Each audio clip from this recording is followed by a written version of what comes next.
All right, so I think we can all relate to this feeling of getting somewhat of like a high from Apple's keynote, and immediately after we're ready to throw them our money. But by the time pre-orders roll around, you've had a little bit of time to think and deliberate, and you're feeling now, should you do it? Pre-orders have already started, but I'm sure there's still some of you out there that are on the fence about what to do. So with this video, I hope to help you answer that question. And as we're discussing things, feel free to drop your thoughts down below, because I really want this to feel more like a conversation than a presentation. So I will be responding to some of you as well following the video, but let's go ahead and get on to it. So to keep things as simple as possible, the iPhone 10, 10s, and 10X Max are all the same with the exception of these things. The first one being the IP rating. So the IP rating on the iPhone 10s and 10X Max are higher, as it's gonna give you water resistance to a depth of 2 meters for 30 minutes. Your capacity options are also different. You can get the newer models in a 512 gigabyte variant, whereas with the iPhone 10, you can only get it up to 256 gigabytes. The display size is also different. While the size and the resolution are the same amongst the 10 and the 10s, it's a little bit higher on the 10s Max, and on 10 has the A11. Now the cameras have the same megapixels on the 10s and 10s Max as the iPhone 10, but it has other refinements such as the ability to record stereo sound and smart HDR, which is going to bring in more highlights and shadow detail to your image. So especially when it comes to those contrasty images, they're going to be captured better on the newer phone models. And you also now have depth control on the newer phones, so you'll be able to adjust the intensity of the bokeh after the image has been captured, which is something you currently can't do on the 10. You also have better battery life on the newer phone models as well. But outside of these things that we just talked about, these phones are very similar. So one thing to consider is the price. I know a lot of people have complained about, you know, a $1,000 phone being a bit too much. And it kind of is, especially when you have competitors throwing out free things with the purchase of their phones or some other type of incentive that goes along with your pre-order. Whereas with Apple phones, in Apple fashion, you don't quite get that same option. And in the package with these, from what I'm seeing and hearing, you also don't get some of the basics like the dongle and a fast charging wall adapter for these phones that need it. So that's something to think about when it comes to dropping your money on this. And I guess my concern comes with these being like S iterations of the device.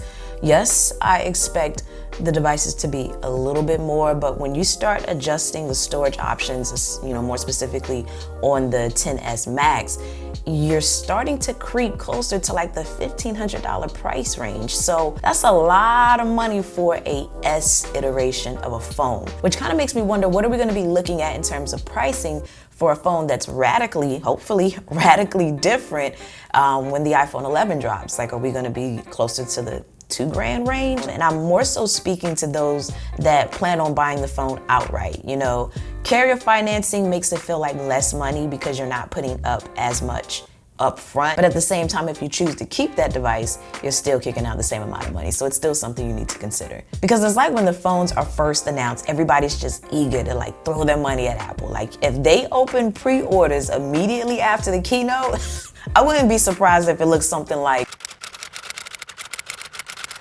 But when you have time to somewhat think about, you know, how much you're about to put out and the value that you're going to get for it and the things that kind of cost somewhere around the same price that you're about to put out, it makes you pause for a second. Because $1,099 for the Max is possibly rent for some of you, a car note, or the price of a computer. So like if you need a computer and you have something, especially like an iPhone 8 or later, then I would say probably go ahead and invest in that computer instead of the latest iPhone. Unless your phone is just completely, you know, about to wither over kind of thing. But I'd encourage you to get a computer instead, primarily because this is an S iteration.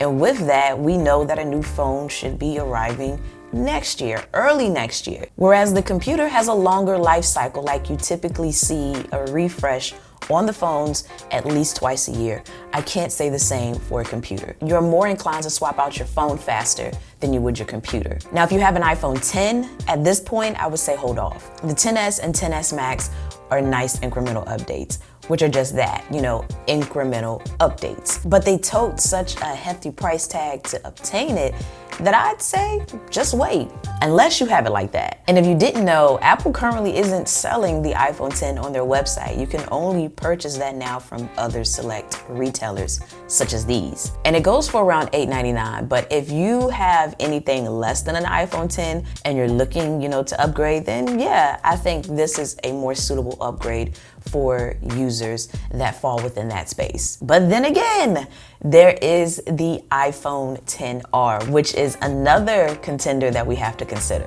So the XR totes a bigger display than the iPhone 10 and XS, but still smaller than the Max. So it's like the middle option between the two.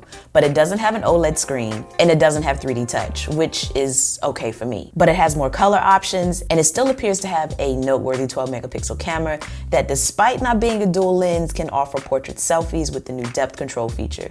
And I don't believe the rear facing camera has, the portrait mode option. It's only the front facing, but this is one of those scenarios where you kind of have to think about how often do you use portrait mode on your phone. If you don't really use it like that, I think you get where I'm going. It still packs that A12 Bionic chip that's found in the more expensive options. The video recording options are pretty much identical, even down to the ability to record stereo sound. However, where they do differ is that the XR only offers up to a 3x digital zoom versus the 2x optical zoom offered on its big brothers. Deal breaker?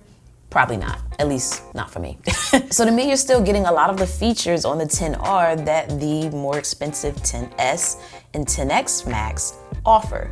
Why do I keep saying 10X? So to me, you're still getting a lot of the features on the XR that you are getting on the XS and the XS Max. So the main things you would possibly have to bend on would be the display quality, and that's something that I'd have to witness in person to really see how much of a difference you can notice between the two options, because it might be one of those things where unless you're a pixel peeker or unless you're the type of person that, puts the two phones side by side, you may not notice it. I don't know. And yes, there are more budget-friendly options on the market that have the same specs or better specs than the iPhone XR, but you have to ask yourself, is it an iPhone? I say this because you're not just paying for a phone here, you're paying to be a part of an ecosystem, a way to be better connected amongst your potential host of Apple devices. And this is the cheapest ticket to get the latest one. I'm not displeased with the XR and what it's offering for the price, because you now have the cheapest 10 iteration on the market, offered in various colors with the latest chipset, a better battery, and camera that is capable of capturing portrait images with one lens. The display isn't in line with the XS and XS Max, but do you really expect it to be at this price point? Like, come on. It's not terrible either though, especially for those of you who are already considering this as a potential option. So all in all, if you have the iPhone 10, sit tight. Anything less, I say you have my green light and my vote to upgrade. But that's gonna do it for this one. If you did pre-order, let me know down below in the comment section which one you went for, or if you are going to in fact sit tight with the current phone that you have. But somewhere on the screen, you'll see my face. You can click on that if you wanna subscribe to my channel and get more content. And if you wanna watch another video from me, then there's gonna be one over there as well. And as always, thanks for taking the time out to let me tech you out.